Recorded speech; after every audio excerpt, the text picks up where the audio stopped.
12 तारीख को थोड़ी अधिक देर कथा कहकर के हम विश्राम करेंगे, इसलिए आप लोग 12 तारीख को ही विश्राम मान करके आइएगा। तत्पश्चात महाप्रसाद लेकर के प्रस्थान कीजिएगा। हिमाचल की ये पावन भूमि महादेव की ससुराल, देव आदिदेव महादेव विश्व भर के आराध्य देव जहां बारात लेकर के ब्याने के लिए आए, ऐसी ये हिमाचल की भूमि है। इसलिए महादेव के आप सब लोग हिमाचल में जो भी जन्मा है, जो भी हिमगिरी के आंचल में रहते हैं, वो सब महादेव के एक प्रकार से ससुराल पक्ष के हैं। और महादेव जो हैं वो हमारे ठाकुर जी के सखा हैं। तो ठाकुर जी के सखा होने के अब नाते तो बहुत हैं। वो उनको अपना स्वामी भी मानते हैं, गुरु भी मानते हैं, सखा भी मानते हैं, आराध्य भी मानते हैं। बहुत सारे संबंध हैं ठाकुर जी के और महादेव के। लेकिन महादेव का एक बड़ा विशिष्ट संबंध है, प्रेम सखा, प्रेमत्व सखा श्री कृष्ण। तो अगर महादेव के सखा श्री कृष्ण हैं, तो कई बार सखा की ससुराल भी हमारी ससुराल होती है। बहुत ध्यान से सुनिएगा। कई बार हमारे मित्र की जहां शादी होती है, हम अगर वहां जाएं तो वहां के लोग भी हमको, जीजा जी के मित्र हैं तो वो भी जीजा जी होते हैं। तो एक नाते से आपके जीजा जी, आपके जमाई राजा महादेव हैं, और महादेव के सखा होने के नाते ठाकुर जी भी आपके जमाई हैं। ठाकुर जी भी आपके जीजा जी लगते हैं एक प्रकार से। और क्योंकि हम उन्हीं ठाकुर जी के गांव के हैं, तो हम कौन लगे आपके? तो गांव के लोग भी वही लगते हैं। विनोद में कह रहे हैं कहीं हमको जीजा जी बोलने मत लग जाना। लेकिन देखो, अब प्रवक्ता है ना, वक्ता है, तो दिमाग ऐसे ही घूमता रहता है, चलता रहता है, कहां से क्या संबंध निकल आवे। भले ही जीजा जी बोलिएगा नहीं, पर जीजा जी जैसी खातिरदारी पूरी करिएगा। हम जहां रुके हैं वहां हमने 7 दिन के लिए बोल दिया है। आज तो एकादशी है, पर हमको केवल हिमाचली भोजन करना है। आप कृपा करके केवल हमको हिमाचल का ही प्रसाद पवाना। वो माता जी खूब बढ़िया बढ़िया, कल भी उन्होंने कुछ खट्टा मीठा कुछ अलग अलग बनाया था, हिमाचली प्रसाद। नित्य कुछ ना कुछ भाव हमने की खातिरदारी पूरी करो, आपके जीजा जी के गांव के हैं हम। तो उस भाव से हिमाचल बहुत प्रिय है, प्रेमियों की भूमि है। यहां सब लोग बहुत सहज हैं, बहुत सरल हैं। भगवान करे कि आप सबकी सरलता सहजता बनी रहे, इसी में ही आप लोग आनंदित होते रहो। उसके पीछे कारण है कि देखिए, आधुनिकता जहां जहां प्रवेश करती जाती है ना, वहां के लोग सरलता भूलते चले जाते हैं। सब लोग इधर देखो, बहुत सावधानी से सुनो। हमको बहुत शांति में कथा करने का अभ्यास है, इसलिए बिल्कुल शांति से सुनना।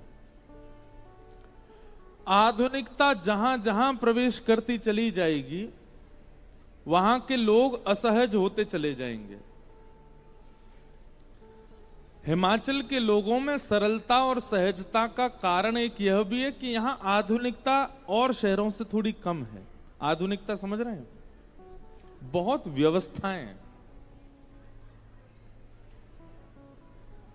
कल रात्रि में यहां कथा पूरी करने के बाद फिर एक जगह गया था, कहीं पहाड़ों में हवन करने के लिए।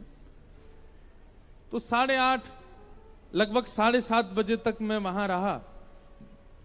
और उसके बाद मैंने पूछा, अब आप लोगों का क्रम क्या है? बोले बस प्रसाद हम लोगों ने पा लिया है, 9 बजे तक हम लोग सो जाएंगे।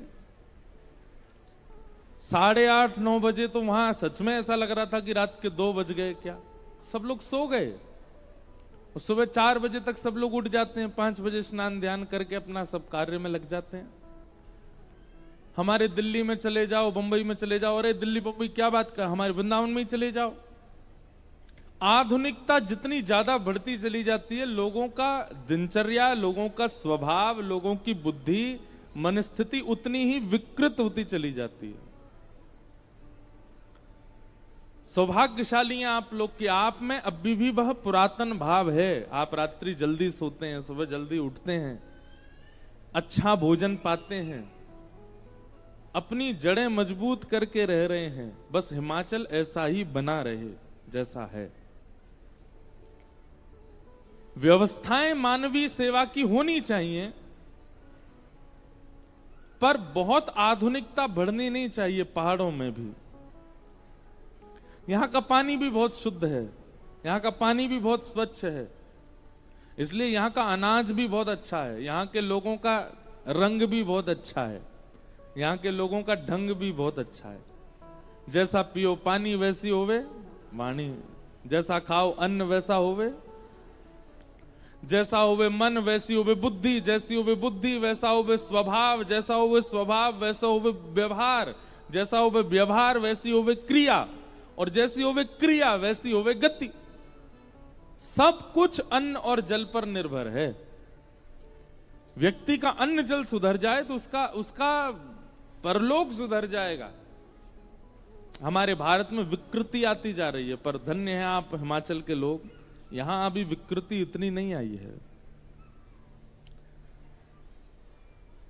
हमारा बस नहीं चलता, नहीं तो हम हनुमान जी की तपस्या करके हनुमान जी से कहें कि पूरे हिमाचल को लेकर के वृंदावन चलो।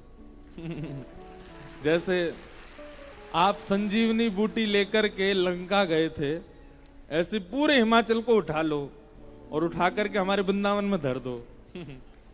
यमुना के उस पार हिमाचल, इस पार वृंदावन, कितना बढ़िया लगेगा है। लेकिन असंभव है, इस जन्म में तो असंभव है। पर एक बात और बताएं, देखो एक संबंध और हमको याद आ गया।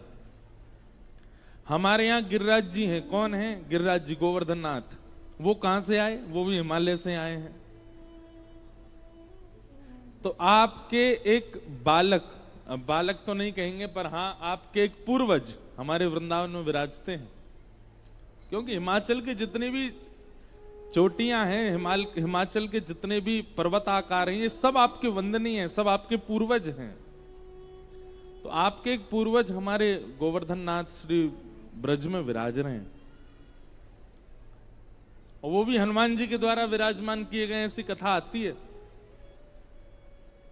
हनुमान जी लेकर के जा रहे थे, तभी सेतु बनाने के लिए पर्वत खंड लेके जा रहे थे, तभी दक्षिण से संदेश आया हनुमान जी को कि आप पर्वत मत लेके आइए, व्यवस्था हो चुकी है। तब तक हनुमान जी पर्वत लेके जा चुके थे।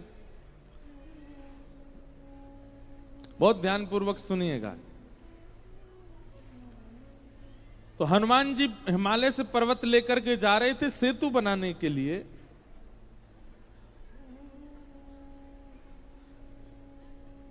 तभी दक्षिण से संदेश आया कि आप पर्वत मत लाइए, व्यवस्था हो चुकी है। तो हनुमान जी यथावत गिरिराज जी को रखने लगे। गिरिराज जी बड़े नाराज हो गए, तुमने हमको हमारे परिवार से दूर कर दिया। हम हिमाचल में रह रहे थे बढ़िया अपने परिवार के पास, तुम हमको वहां से उठा के क्यों लाए? और तुम ये कह करके लाए थे कि तुम राम जी की सेवा में हमको लेके जाओगे, और राम जी की सेवा में भी नहीं ले जा रहे हो। एक तो हमारे परिवार से दूर कर दिया, राम जी की सेवा भी नहीं, अब यहां बीच कहीं जंगल में हमको अकेला छोड़ रहे हो। या तो हमको वापस परिवार के पास छोड़ के आओ, या फिर राम जी के पास लेके चलो। हनुमान जी बोले अब हम पे समय है नहीं, और वहां आपकी जरूरत है नहीं, समय नहीं है, वापस कैसे छोड़ के आए, और वहां जरूरत नहीं है, आपको लेके कैसे जाएं। तुरंत हनुमान जी ने नेत्र बंद करके राम जी का ध्यान किया, बोले भगवान ये पर्वत राज बड़े नाराज हो रहे हैं, आप कोई आज्ञा करो। तो प्रभु श्री राम ने हनुमान जी को आज्ञा करके कहा कि उन पर्वत गिरिराज को आप हमारा आश्वासन दे दीजिए, अगर अभी उनको सेवा में लाया जाएगा तो केवल हमारे चरणों का स्पर्श प्राप्त होगा, पर द्वापर में जब हम कृष्ण बनकर के आएंगे तो इनको मुकुट बनाकर के सिर पर धारण करेंगे। और केवल इतना ही नहीं, हम एक आश्वासन और देते हैं कि हमारे धारण करने के बाद श्री गिरिराज पर्वत मेरा ही रूप हो जाएगा। उनकी सेवा, उनकी पूजा, उनकी आराधना और मेरी आराधना में फिर कोई अंतर नहीं रहेगा। इसलिए आप आश्वासन उनको दे दीजिए, प्रतीक्षा करें। ब्रज की महिमा बढ़ाने के लिए उनको एक जंगल में विराजमान किया गया है, यही द्वापर में ब्रज कहलाएगा। इसलिए गिरिराज जी मध्यस्थ हैं, गिरिराज जी के चारों ओर ब्रजमंडल विराजमान है। गिरिराज जी से 7 कोस वृंदावन, 7 कोस बरसाना, 7 कोस नंदगांव, 7 कोस, सब 7 कोस में ही है।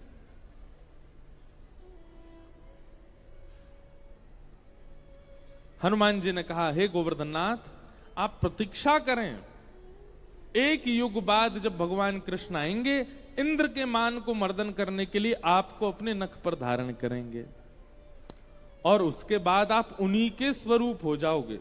ये मुक्ति होती है 4 प्रकार की। एक सारूप्य मुक्ति होती है। और सारूप्य मुक्ति का मतलब क्या है?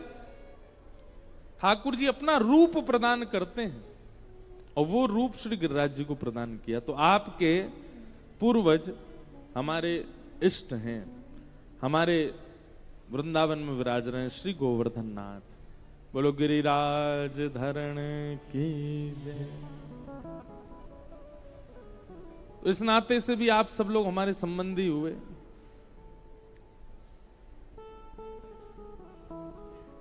हमारी एक प्रार्थना है, हमने कल भी हमारे सब पंडित जियों से कहा था कि बस ये आगे वाली जो ये व्यास मंच के बिल्कुल नीचे वाली जो इसको थोड़ा खाली रखिएगा। आप लोग कथा के बीच में चाहे जो करें, पर कम से कम जब कथा चले तब यहां ना आवे बस, क्योंकि हम कथा भूल जाएंगे और भूल गए तो फिर आप लोगों को दिक्कत होगी। इसलिए केवल ये सामने वाला जो हिस्सा है इसमें हमारे विराजमान होने के बाद आप मत आइएगा। कथा विश्राम के बाद आप लोग आ जाइएगा, पर अभी बस जब तक हम बैठे हैं तब तक केवल आप जहां हो वहीं बैठ के कथा सुनो। कई माताओं को तो अपनी फ्रेंड के पास बैठना होता तो यहीं से जाती हैं। कई अपने रिश्तेदारों को यहीं से ढूंढती हैं, तुम कहां बैठे हो? अच्छा वहां हो हमारे।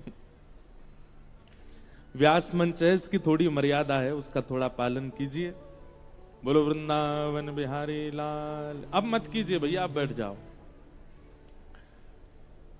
जन्माद्यस्य तोऽन्वयादितरतः चार्थे स्वविज्ञ स्वराट तेने ब्रह्म हृदय आदि कवये मुह्यन्ति यत्सूरयः तेजो वारि मृदां यथा विनिमयो यत्र त्रिशर्गुं मृषा धाम्ना स्वेन सदा निरस्तकुहकं सत्यं परम धीमहि।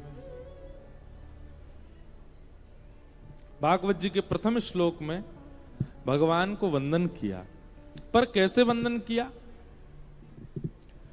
बिना नाम कहे गुण बताते हुए। कई लोगों के गुण इतने प्रधान होते हैं कि उनके गुण से उनके नाम का रूप प्रकट हो जाता है। जैसे नाम नहीं बोलना पड़ेगा, गुण बोलने से उनका स्मरण अपने आप हो जाएगा। जैसे सत्यवादी कौन है? कौन है? हरिश्चंद्र। अब हमने गुण बोला, क्या बोला? सत्यवादी। केवल सत्यवादी बोलने से आपको उनका नाम अपने आप स्मरण में आ जाएगा। मतलब व्यक्ति का ये कर्तव्य होना चाहिए, व्यक्ति का ये नियम होना चाहिए कि अपना गुण इतना मांझे, इतना प्रधान कर ले कि उसका नाम ना बोला जाए, उसके गुण से उसका नाम प्रकट हो जाए। अभी क्या होता है कि हमारा नाम बोला जाता है तब हमारे गुण याद आते हैं, लेकिन गुण से हमारी स्मृति आ जाए। अच्छा एक और बोलें, गुण कृष्ण प्रेम दीवानी, मीराबाई, अपने आप याद आ जाएगा। अब मीरा बोलने से तो बहुत कुछ याद आएगा, पर प्रेम बोलने से, कृष्ण प्रियसी बोलने से अपने आप मीरा की याद आ जाती है। तो यहां पर इन्होंने क्या किया, अपने गुण को इतना प्रधान कर दिया कि गुण से उनका स्मरण होता है, नाम लेने की आवश्यकता नहीं है।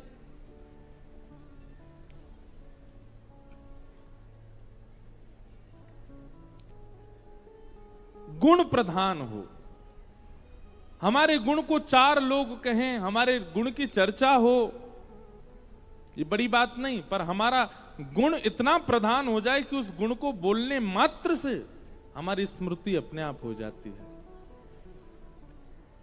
हमारे सतयुग त्रेता द्वापर के समस्त भगवत प्रेमियों के लगभग गुण ही प्रधान थे। जैसे धर्मराज, धर्मराज कौन है? युधिष्ठिर। धर्मराज युधिष्ठिर।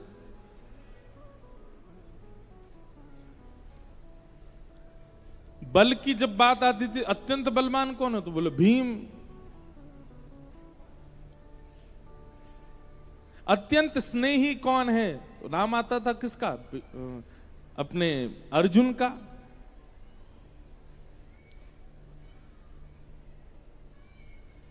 गुण प्रधान है, गुण से नाम की स्मृति होना, ये एक श्रेष्ठ बात है। यहां पर ठाकुर जी का नाम नहीं बोला गया है भागवत जी के पहले श्लोक में, केवल गुण स्वभाव बोले गए हैं और इन्हीं से ही भगवत स्मरण हो जाता है। जैसे कि जन्माद्यस्य यतोऽन्वयादितरतः, जो जन्म मृत्यु से परे हैं, जिनका जन्म नहीं होता, जिनकी मृत्यु नहीं होती, लेकिन यदि वो परमात्मा चाह ले तो जन्म लेता है। उनकी इच्छा पर निर्भर करता है जन्म लेना, उनको आवश्यकता नहीं है। जो जन्म मृत्यु से परे हैं, चार्थे स्वविज्ञ स्वराट, जो अविज्ञ हैं, अनविज्ञ नहीं हैं, सब जानते हैं, और स्वराट, उनको प्रकाश लेने की आवश्यकता नहीं। मैं आपको क्यों दिख रहा हूं? क्योंकि ये बड़ी बड़ी लाइटें लगी हैं। मैं आपको क्यों प्रकाश मानूं? क्योंकि सूर्य के प्रकाश से मैं दिख रहा हूं। ये मेरा स्वयं का प्रकाश नहीं है, मैंने प्रकाश लिया है। आप क्यों दिख रहे हो? क्योंकि सूर्य का प्रकाश आप पर पड़ रहा है। यही सूर्य अगर अस्त हो जाए तो हम सब अदृश्य हो जाते हैं। अमावस्या की रात्रि को एक भी लाइट ना जलाओ, आप दिख जाओगे? नहीं दिख सकते। क्यों? आपका स्वयं का प्रकाश नहीं है, आपको प्रकाश उधार लेना पड़ता है। पर हमारे श्री कृष्ण कैसे हैं? अमावस्या की रात्रि को भी ठाकुर जी दिख जाते हैं। क्यों?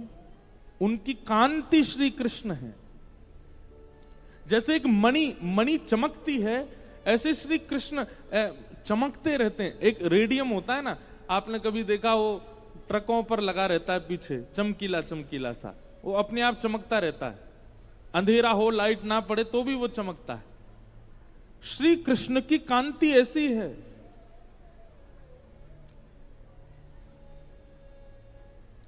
मुझे श्लोक याद नहीं, पर हमारे विल्व मंगल जी इस बात का वर्णन करते हैं कि ठाकुर जी कैसे हैं। बोले हैं वो श्याम, पर श्याम होते हुए भी प्रकाश एक अद्भुत सा उनमें से प्रकाशित होता रहता है। और ठाकुर जी कैसे हैं? बोले जितने ज्यादा अंधेरे में जाते हैं, जितने ज्यादा गहरे घनघोर अंधियार में जाते हैं, उतने ज्यादा और प्रकाशित होते चले जाते हैं। ऐसा ठाकुर जी का श्री अंग है, श्री वपुः। काले हैं ठाकुर जी, कृष्ण हैं, पर इसका मतलब बिल्कुल हमारे आप की तरह काले नहीं है कि हम तो अंधेरा में, गोरा व्यक्ति तो फिर भी चलो अंदाजा लग जाएगा यहां खड़ा है अंधेरे में, पर घनघोर काला व्यक्ति वो तो बेचारा अदृश्य ही हो जाएगा अंधेरे में, अमावस्या की रात में।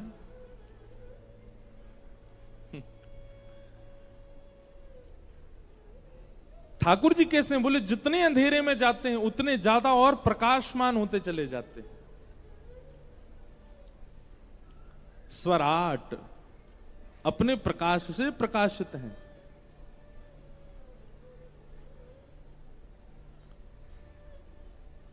बहुत सुंदर भाव। तेरो मुखनी को की मेरो श्यामा प्यारी, तेरो मुखनी को की मेरो श्यामा प्यारी। एक दिन बहुत सुंदर लीला है। ठाकुर जी और किशोरी जी दोनों वन में बैठे थे और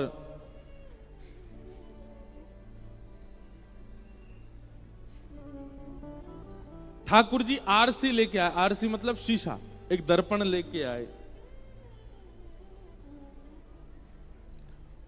और दर्पण में किशोरी जी से कह रहे हैं कि हे श्यामाजू, यूं बताओ हम दोनों में सुंदर कौन लग रहा है? आप सुंदर लग रही हो कि मैं सुंदर लग रहा हूं? सूरदास जी का पद है, मुझे बहुत अच्छा लगता है, कभी कभी गाता हूं कथा में, आप सब भी गाओ। ठाकुर जी दर्पण लेकर के बैठे हैं और अपने आप को और श्री जी दोनों को देख रहे हैं दर्पण में और श्री जी से पूछ रहे हैं कि बताओ श्यामाजू, दोनों में सुंदर कौन लग रहा है? मैं सुंदर लग रहा हूं कि आप सुंदर लग रही हो? तेरो मुखनी को की मेरो श्यामा प्यारी, तेरो मुखनी को की मेरो श्यामा प्यारी, तेरो मुखनी को की मेरो श्यामा प्यारी, तेरो मुखनी को की मेरो श्यामा प्यारी। दर्पण हाथ लिए नंद नंदन,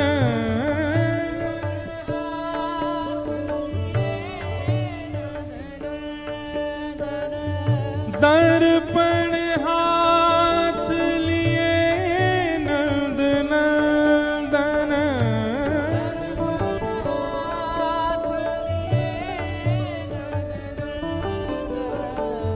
साची कहो वृषभानु दुलारी, साची कहो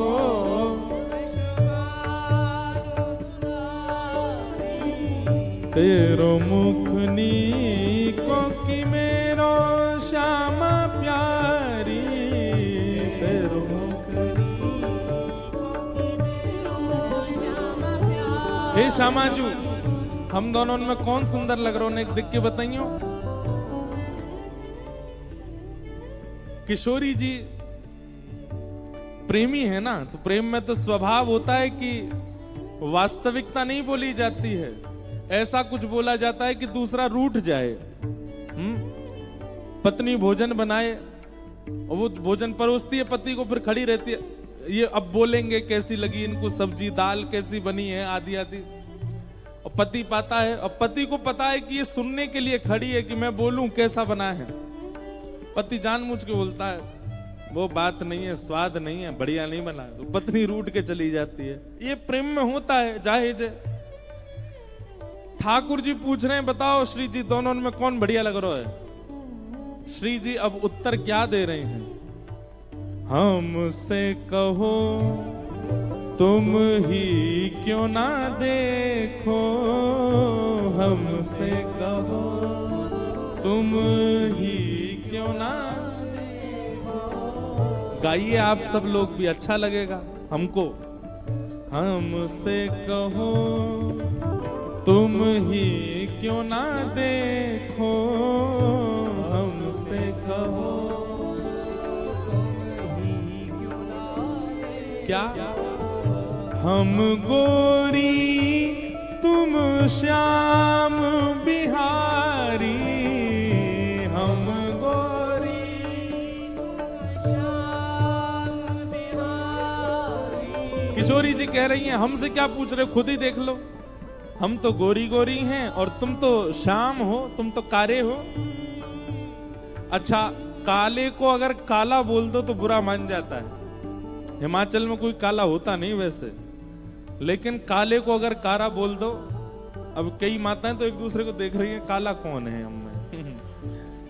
होते नहीं काले, हिमाचल में सब गोरे ही होते हैं। किशोरी जी कह रही हैं हमसे क्या पूछ रहे हो, खुद ही देखो, हम गोरी हैं, तुम सांवले हो, तुम कारे हो। अच्छा, काले को काला बोल दो, थोड़ा बुरा तो लगता है, लेकिन इतना ही ठीक है, काला बोल दिया। अब तुम उसको और ज्यादा घनघोर बोलते जाओ, अरे भाई ये तो साक्षात अंधेरा है, ऐसा किसी को बोल दोगे तो बुरा लगेगा ना।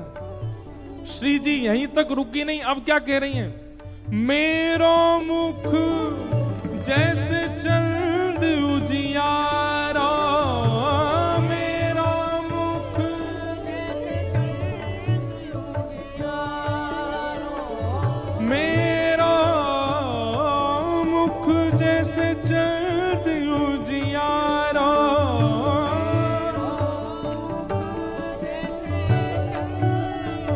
और तुमरो मुख जैसे रैन अंधियारी, तुमरो मुख जैसे अंधियारी, तेरो मुख नीको की मेरो श्यामा प्यारी, तेरो मुख नीको की मेरो श्यामा प्यारी, तेरो मुख नीको की मेरो राधा प्यारी, तेरो मुख नीको की मेरो। महाराज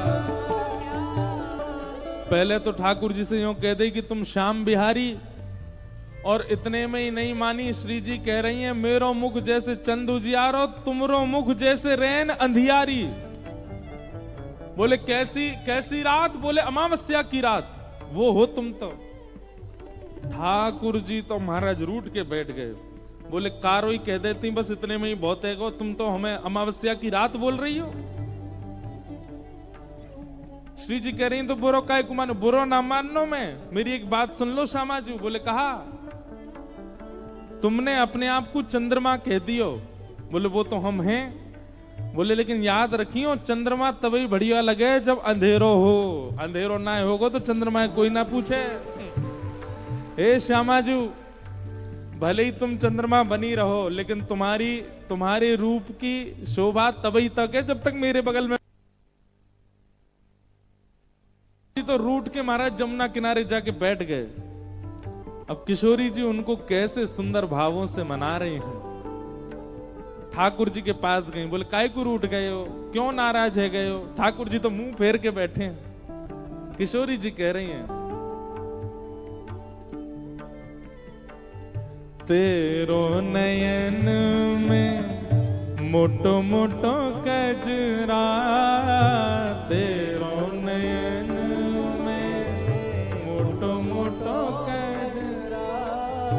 तेरो नयन में मोटो मोटो कजरा, तेरो नयन में मोटो मोटो कजरा, हमरे नयन में तुम बनवारी, हमरे नयन में तुम बनवारी। हे श्याम सुंदर, नंदरानी यशोदा ने ऐसा मोटो मोटो काजर लगा के भेजा है आपको। ठाकुर जी बोले या मैं भी उपहास कर रही हो कि हम काले ऊपर से काजर और लगा के आए हैं। श्री जी बोली नहीं नहीं नहीं, उपहास नहीं कर रही हूं, मैं यूं कह रही हूं आप तो काजल लगा के आए हो, लेकिन मेरी आंखन में देखो, आपको कहीं काजल दिख रहा है। ठाकुर जी बोले नहीं, आपने तो काजल नहीं लगाया। बोले हमें जरूरत नहीं है, क्योंकि हमारे नयनन में तो आप बैठे हो। ठाकुर जी श्याम वर्ण के ना, बोले आप ही हमारे नेत्रन के काजल हो, हमें काजल की आवश्यकता नहीं है। और तुम तो नख पे गिरिवर धारो,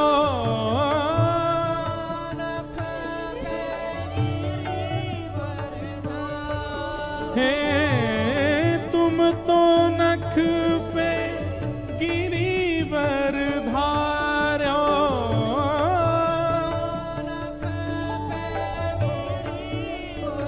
पर हम उर्धार रहे गिरधारी, हम उर्धार रहे गिरधारी, आपने तो अपने हाथ के नख पे गिरिराज जी धारण किए, पर आपसे ज्यादा बलवान तो हम हैं। ठाकुर जी बोले आप कैसे बलवान है गई? बोले आपने पर्वत धारण कियो और वह पर्वत को धारण करे भय गिरिराज को, गिरधारी को हमने अपने चित्त में धारण कियो, हम आपसे ज्यादा बलवान हैं। हम उर्धार रहे गिरधारी, हम उर्धार रहे गिरधारी। हे सूरदास या छवि की शोभा,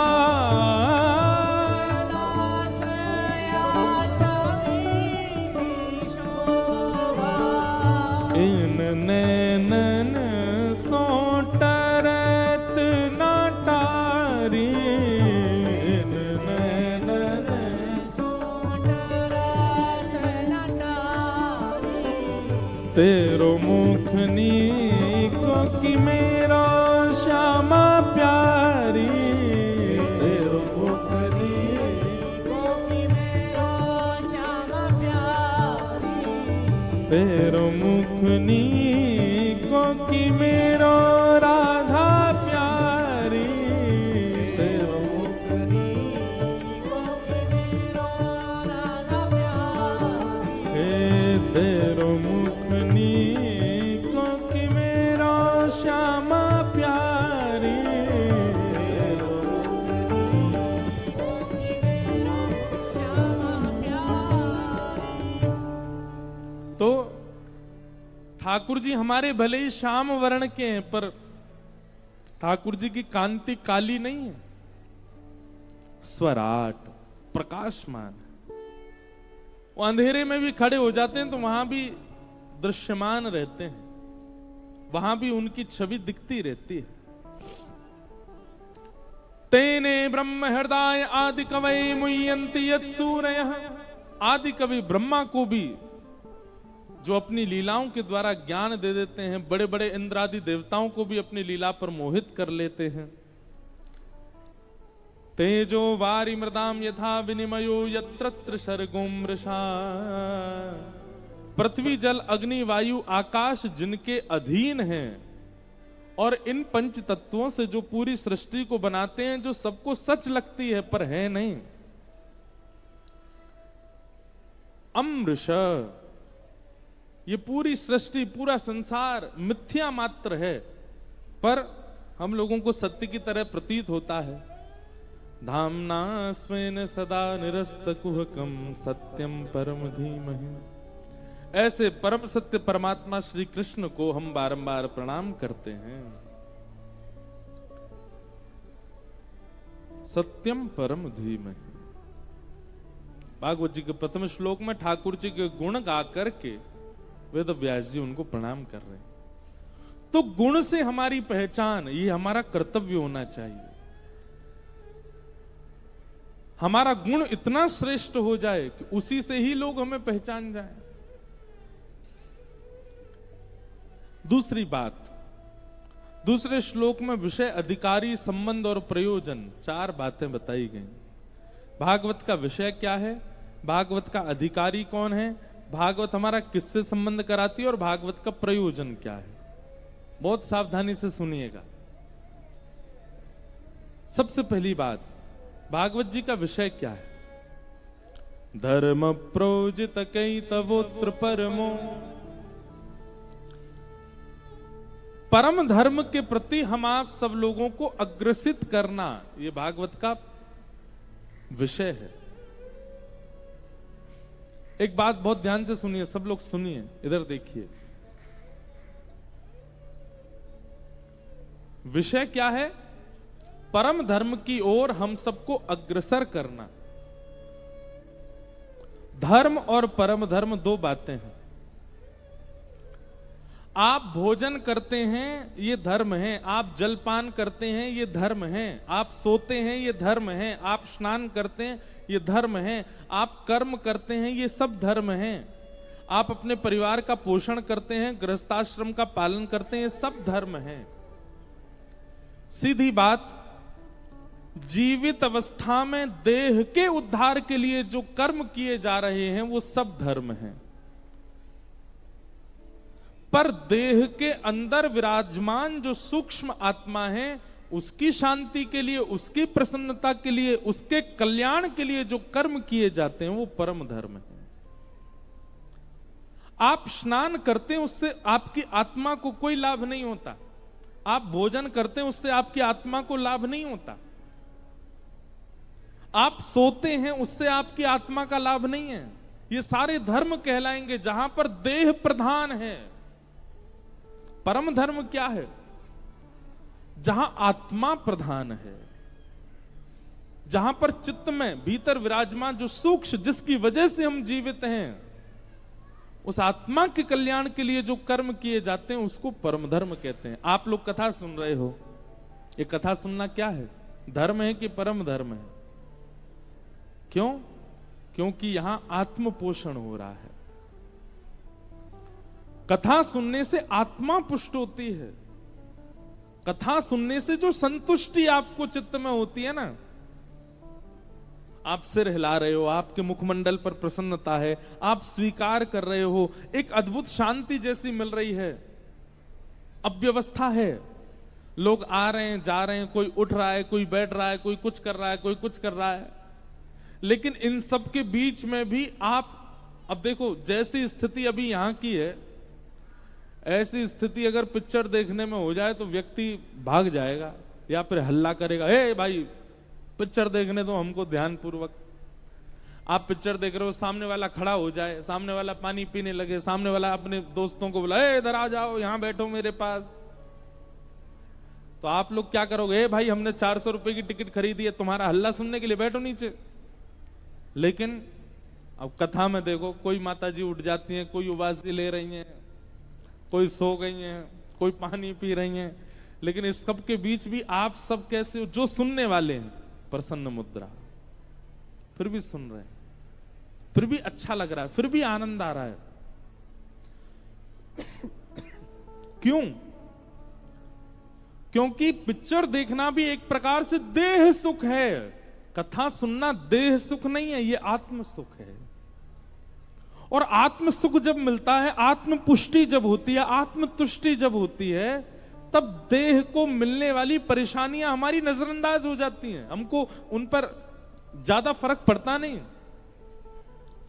आप कहोगे तो महाराज जी आपको क्यों फर्क पड़ जाता है आपके सामने कोई आ जाए तो? हमारे ऊपर तो फर्क इसलिए पड़ता है कि हम सुनाने वाले हैं।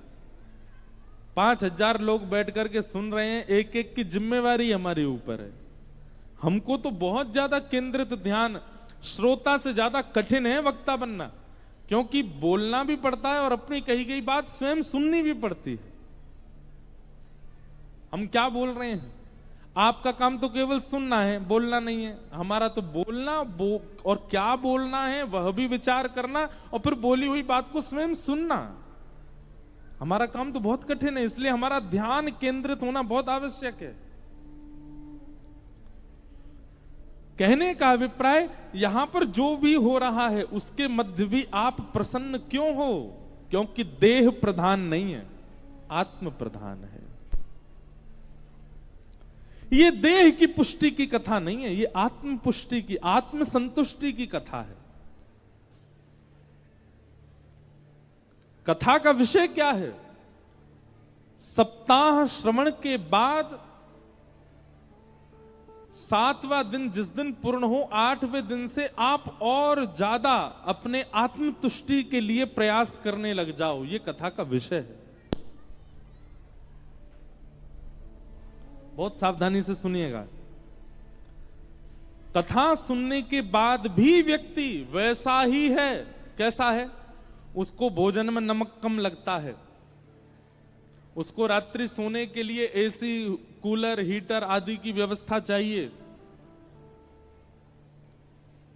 उसको पहनने के लिए ब्रांडेड कपड़े चाहिए, उसको मेकअप चाहिए, उसको आदि आदि चाहिए। तो अभी उसने कथा सुनी नहीं है। कथा सुनने के बाद देह का अभिमान घटता है। कथा सुनने के बाद अभिमान शून्य होने लग जाता है व्यक्ति। और क्षमा कीजिए, अभिमान शून्य नहीं हुआ तो उसने कथा नहीं, व्यथा सुनी होगी। ज्ञान का अभिमान भी शून्य होगा, देह का अभिमान भी शून्य होगा, धन का अभिमान भी शून्य होगा। चित्त में जो भी अभिमान है वो सब शून्य होते चले जाएंगे। अगर धनवान बैठ करके कथा सुन रहा है तो 8वें दिन से स्वयं को धनवान मानेगा नहीं, या अपने धन का प्रदर्शन नहीं करेगा। अगर ज्ञानवान व्यक्ति कथा सुन रहा है तो 8वें दिन से अंतर्मुखी हो जाएगा। देखो, हमारे पास जो भी चीज आती है ना, हम उसको प्रदर्शनी बना लेते हैं। बहुत ध्यान से सुनिएगा। जैसे कि अगर व्यक्ति ज्ञानी है तो अपना हुलिया ऐसा बना लेगा कि उसके आने मात्र से सब लोगों को लगा ओ भाई कोई ज्ञानी आया है। होता है ना।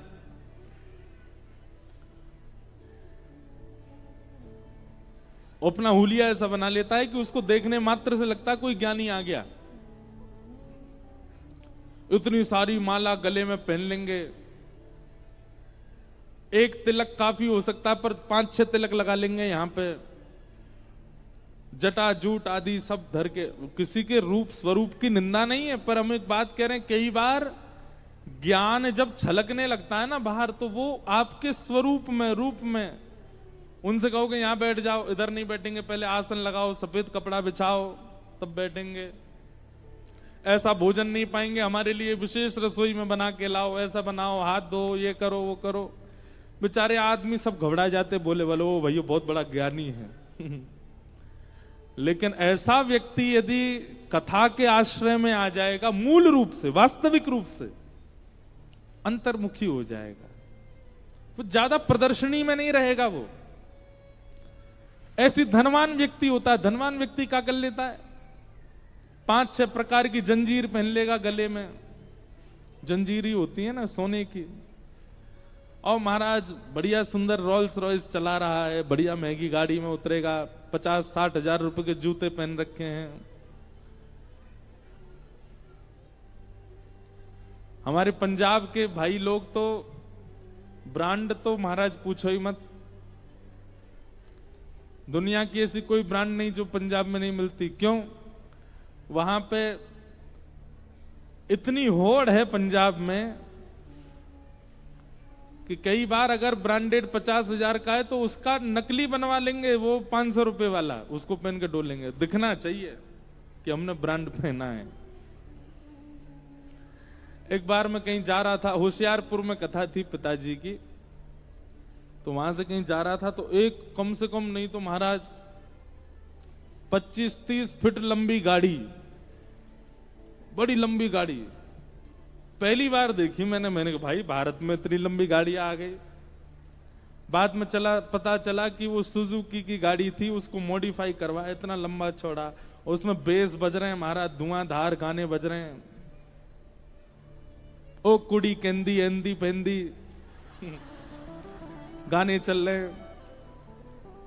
और भीतर बैठे काला चश्मा महाराज, ये दाढ़ी विचित्र सी, यहां बाल ही नहीं है, बीच में ही खड़े हैं बिल्कुल।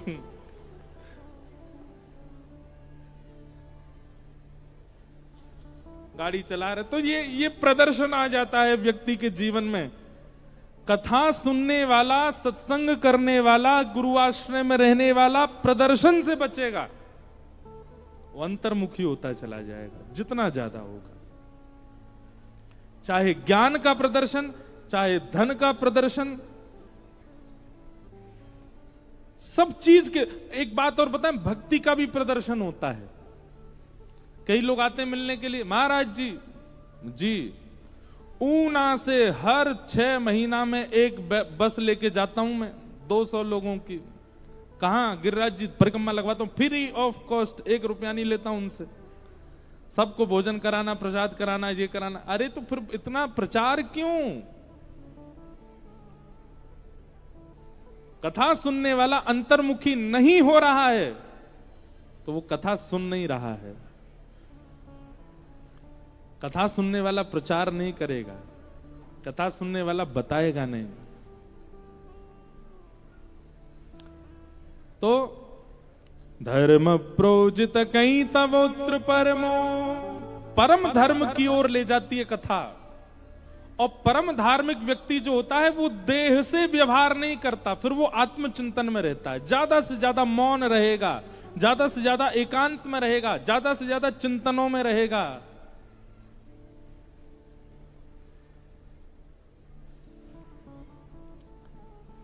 तो विषय क्या है? परम धर्म की ओर चलना। भागवत का अधिकारी कौन है? सबसे विशेष बात, भागवत का विषय, भागवत का संबंध, भागवत का प्रयोजन, ये सब तभी सार्थक होंगे तो अधिकारी कौन है? भागवत सुनने का अधिकार किसको है? भागवत कहने का अधिकार किसको है? भागवत कराने का अधिकार किसको है? तो कहते हैं निर्मत सराणाम सताम, जिसके चित्त में मात्सर्य दोष नहीं है। बहुत सावधानी से सुनिएगा, मात्सर्य किसको कहते हैं? ईर्ष्या। किसी का गुण सुन करके, किसी का रूप देख करके, किसी का वैभव देख करके, किसी की संपत्ति देख करके, किसी की उज्जवलता देख करके जो आपका मन विचलित होता है, इसको ईर्ष्या कहते हैं, इसी को मात्सर्य दोष कहते हैं। और मात्सर्य दोषी व्यक्ति ना कथा सुनने का अधिकारी है, ना कथा कहने का अधिकारी, ना कथा कराने का अधिकारी। अगर आपके चित्त में ईर्ष्या है, अगर आपके चित्त में ईर्ष्या है, तो आप कथा में बैठ करके 7 दिन सुन के चले जाओगे, कुछ परिवर्तन, कोई लाभ नहीं मिलेगा आपको।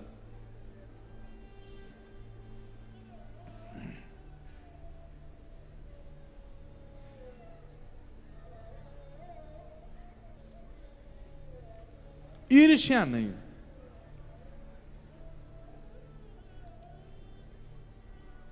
ईर्ष्या का दोष नष्ट होना चाहिए।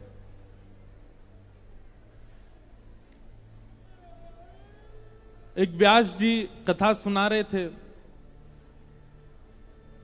और अपनी कथा के मंगलाचरण में उन्होंने गीता जी का श्लोक गाया। उस श्लोक में आया दोग्धा गोपाल। एक श्रोता बैठ करके सुन रहे थे, उन्होंने जैसे ही सुना दोग्धा गोपाल,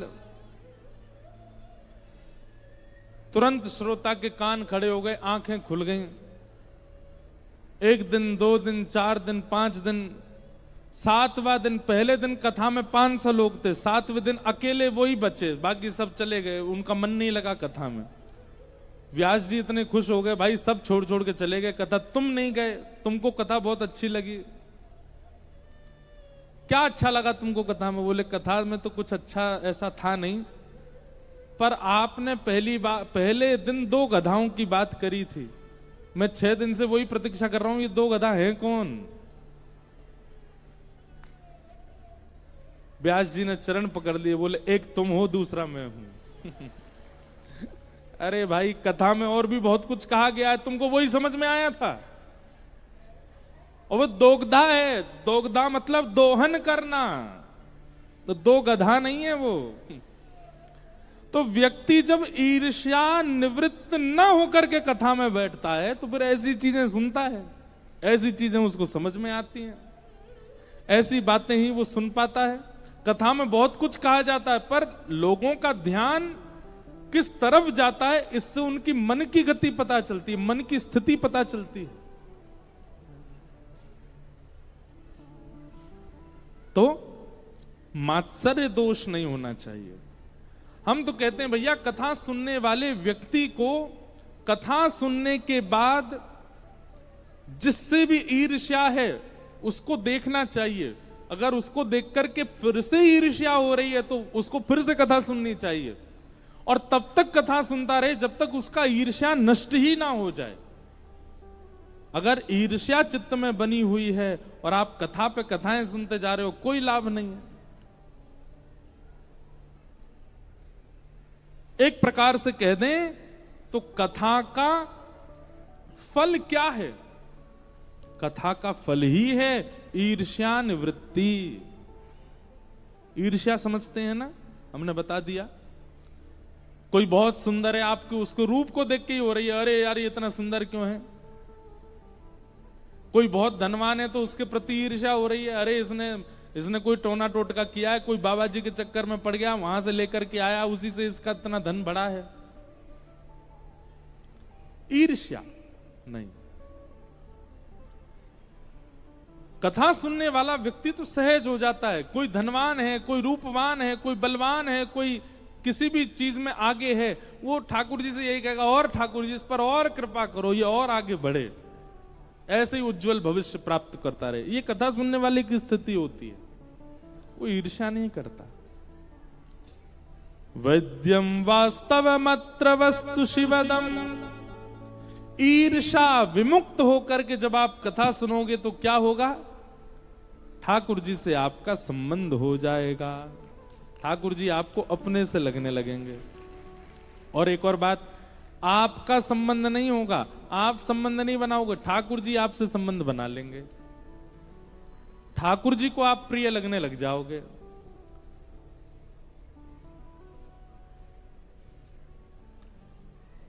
जगन्नाथ जी के कितने लोगों ने दर्शन किए? हाथ ऊपर करो। अरे भैया, जगन्नाथ भगवान के इतने ही लोगों ने दर्शन किए। धन्य है, ऊना वासियों के चरणों में दंडवत प्रणाम कर रहे हैं। तुमने जगन्नाथ जी नहीं देखे आज तक? अरे यहां भी जगन्नाथ जी बैठे होंगे, कहीं ना कहीं चित्र देखा होगा जगन्नाथ जी के, देखे तो हैं, सबने देखे हैं। रथ यात्रा होती है श्री जगन्नाथ जी की, क्यों होती है? इंद्रद्युम्न नाम का एक राजा था, ध्यान से सुनना। इंद्रद्युम्न नाम का एक राजा था, उसकी पत्नी का नाम था गुंडीचा। क्या नाम था? गुंडीचा। तो इंद्रद्युम्न राजा जगन्नाथ भगवान की सेवा करते थे, अपनी पत्नी सहित करते थे। एक दिन इंद्रद्युम्न राजा से प्रसन्न होकर के भगवान ने दोनों पति पत्नी से कहा कि भैया तुम लोग मुझसे मन चाहा वरदान मांगो, मैं तुमको देना चाहता हूं। तो इंद्रद्युम्न राजा ने क्या मांगा कि हे नाथ, मेरा वंश आगे ना बढ़े। बताओ, ऐसा वरदान मांगा उसने। क्यों मांगा? क्योंकि नाथ, आपकी सेवा का अधिकार मुझे है, मेरे बाद मेरे पुत्र को, मेरे पुत्र के बाद उसके पुत्र को, उसके पुत्र को, उसके पुत्र को। कई बार देखा जाता है कि जब वंश परंपरा से अधिकार मिलता है तो कहीं ना कहीं जाकर के उस अधिकार का निर्वहन व्यक्ति भाव से नहीं करता। कोई परंपरा से अगर धनवान होता है ना, दादाजी धनवान, पिताजी धनवान, तो निश्चित है पुत्र या फिर पुत्र का पुत्र बिगड़ैल बनेगा, क्योंकि उसको इतनी संपत्ति पुश्तैनी मिली होती है कि वो बिगड़ ही जाता है। कई बार परंपरा से यदि बहुत कुछ मिलता है और सत्संग जीवन में नहीं होता, तो सत्संग ना होने की वजह से परंपरा चलते चलते चलते आगे जाके बिगड़ जाती। तो इंद्रद्युम्न राजा ने कहा कि नाथ, आपकी सेवा का अधिकार मुझे, मेरे बाद मेरे पुत्र को, पुत्र के बाद उसके पुत्र को, उसके बाद, कहीं ऐसे चलते चलते मेरे वंश में किसी को अभिमान ना हो जाए और आपकी सेवा में कहीं कुभाव ना आ जाए, इसलिए मेरा वंश यहीं रोक दो। अब ये मांगा इंद्रद्युम्न राजा ने अपने मन में। बगल में खड़ी पत्नी क्या कह रही है? वो मांग रही है कि हे नाथ, मुझे आप जैसा एक पुत्र मिल जाए। पति तो मांग रहा है कि मेरा वंश रुक जाए, पत्नी मांग रही है मुझे संतान की प्राप्ति हो। दोनों ने मनी मन वरदान मांगा। श्री जगन्नाथ महाप्रभु आनंदित हो गए, बोले भैया तुम दोनों ने तो हमको विडंबना में डाल दिया। बोले क्या विडंबना? बोले इंद्रद्युम्न ने तो मांगा मेरा वंश यहीं रुक जाए। पत्नी देखने लगी, ऐसा कैसे वरदान मांगा तुमने? तुमने कहा वंश ही रुक जाए। और जगन्नाथ भगवान बोले गुंडीचा मां कहती है कि मुझे पुत्र की प्राप्ति हो। अब पति चाहता है बालक ना हो, पत्नी चाहती है बालक हो, ये कैसे? दोनों के वरदान विपरीत है, मैं कैसे पूर्ण करूं? इंद्रद्युम्न गुंडीचा को समझाने लगे, अरे तुम जानती नहीं हो, तुम भी यही मांगो, संतान ना हो, हम दोनों अकेले ही ठीक हैं, आदि आदि ये सब। गुंडीचा उसको समझा रही है, अरे नहीं नहीं, संतान तो होनी चाहिए, ऐसे कैसे आदि आदि। जगन्नाथ भगवान बोले झगड़ो नहीं, हमारी बात सुनो, तुम दोनों की इच्छा पूरी करते हैं हम। बोले कैसे? बोले आपकी इच्छा तो हम ये पूरी करेंगे कि आपके संतान होगी नहीं, और गुंडीचा मां आपकी इच्छा हम ये पूरी करते हैं कि जब तक पृथ्वी है, जब तक ये भूमंडल है, तब तक मैं ही आपका पुत्र हूं, मैं आपकी संतान बन के रहूंगा। मां, साल भर तो मैं लोगों के कल्याण के लिए मंदिर में विराजूंगा, पर साल में एक बार अपनी मां के हाथ की प्रसादी पाने के लिए रथ पर बैठ करके मैं आया करूंगा और आपसे आकर के प्रसाद लिया करूंगा। तो भगवान जगन्नाथ जहां विराजते हैं वो है श्री मंदिर, और रथ में बैठकर के जिस स्थान पर जाते हैं उसका नाम है गुंडीचा मंदिर। वो मां के घर जाते हैं, अपने मैया से मिलने जाते हैं, गुंडीचा। तो आपने नहीं मांगा, लेकिन ठाकुर जी ने संबंध दे दिया, ये कथा का प्रभाव होता है। अभी तक तो हमने ये सुना कि किसी ने ठाकुर जी को अपना भाई माना, किसी ने ठाकुर जी को अपना प्रियतम माना, किसी ने ठाकुर जी को अपना पति माना। पर भैया, धर्म भक्ति की सार्थकता तब मानो कि आपने कुछ नहीं माना, ठाकुर जी ने आपको मान लिया। आपने ठाकुर जी से कोई संबंध नहीं बनाया, पर ठाकुर जी ने आपको सखा मान लिया, ठाकुर जी ने आपको मित्र मान लिया, ठाकुर जी ने आपको भाई मान लिया, ठाकुर जी ने आपको अपना प्रियतम मान लिया। ये भक्ति की सार्थकता।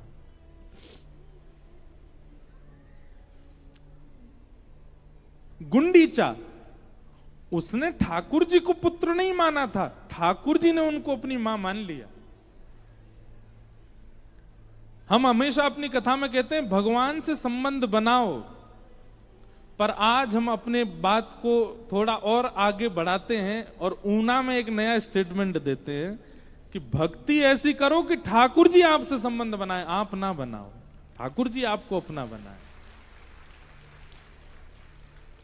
कहो देना, आप तो ठाकुर जी को ठाकुर जी कहो, ठाकुर जी आपको मैया कह दें।